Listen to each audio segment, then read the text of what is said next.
Hi, I'm Carrie from Ashcombe, and today we're creating a holiday porch pot.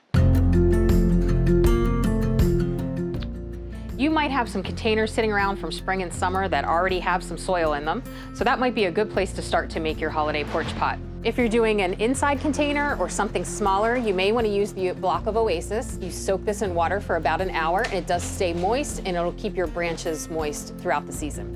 White pine or noble fir is always a good base for your container.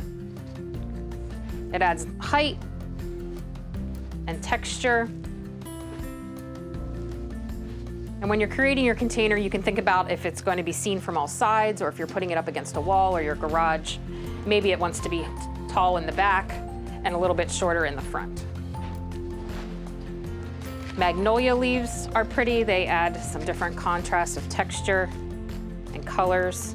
You can also walk around your yard and see what things you might find. There might be some grasses that are done blooming, berries. You never know what you might find in your garden that you could add to your container. This is incense cedar. I like this because it adds a little bit of a drape to your pot. You can also use artificial stems like winterberry, or maybe you have poinsettias. Eucalyptus would be nice. And of course, don't forget the bow. It's best to keep your container out of the full sun if you can, and you do want to mist it a couple times a week and make sure that the Oasis or the soil in the container is damp. That'll keep it from wilting, and it should last you long into the new year. Join me next week for more gardening tips from Ashcombe.